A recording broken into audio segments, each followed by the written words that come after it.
Good morning mga kabarbers at mga ka-followers. So ito po ang continuation sa recent video po natin. Ang undercut hairstyle po na gumamit lang po tayo dito ng 1 guard or 3mm. Dito po ay tinalian lang po natin ang kanyang buhok kasi nga po mahaba at sa gabal po pag ikaw po nagugupit. So mas maigi pong talian nang sa ganun ay wala pong hassle sa paggagawa po ng undercut. So paikot lang po yan mula sa harap, sa likod, so nakikita na po sa likod, at ganoon din po sa kabilang side. Ito po ang gupit na palagi niya pong nire-request. Ang palagi po siyang undercut, which is bagay na bagay naman po sa kanyang ulo kasi maganda po ang shape ng kanyang ulo po.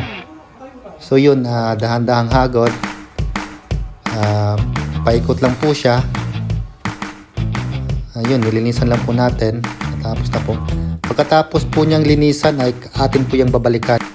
Bali may isang pasada pa po kasi minsan po kasi may mga buhok na hindi pa natatanggal pag isang daanan lang ginawa mo. So kailangan mo talang ulit-ulitin, balikan ng sigurado talaga ang gupit. So pantay po talaga siya. Walang mahaba, walang pantay po talaga lahat ng buhok.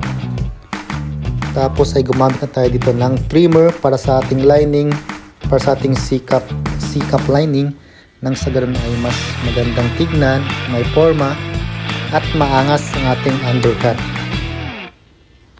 So same process lang po mula sa harap, sa likod papunta sa likod, at ganoon din po sa kabilang side.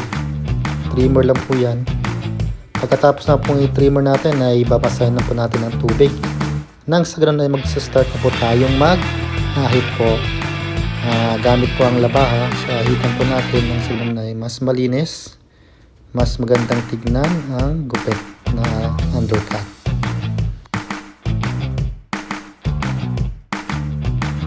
Pagkatapos nga po nating mag-ahit ay tatanggalin na po natin ang tali sa kanyang buhok at natin po yung susuklayin po nang sa ganun ay mag-start na din po tayong magbasa ng buhok, para sa ganun ay mag-start na din po tayong magbawas ng buhok sa taas. So konti lang daw po ang bawas ng buhok niya, so bali ang gagawin natin dito is half inch lang po yung bawas. So mag-start po tayo sa gitna. So nakikita niyo po nag-start po sa gitna.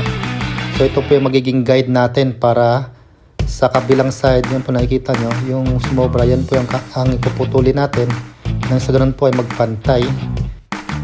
So mula po sa harap tayo nag-start at papunta sa likod. So yun po mga sumobra na buhok, yung gugupitin natin.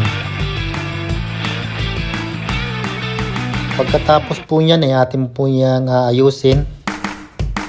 At yun, ayusin lang at tatanggalin ng mga sobrang hair. Tapos hahawin sa kabila nang sa ganun ay magpantay din po sa kabila ang bagsak ng hair at puputulin din po yung mga hindi pumantay na buhok. So yun, ayusin lang po natin at sisilipin kung maayos na. At yun, no, natapos din sa wakas. Yun, tinanggalan na po natin siya ng balabal kasi nga po ay okay na po. Thank you for watching. Please like, share, comment, and follow.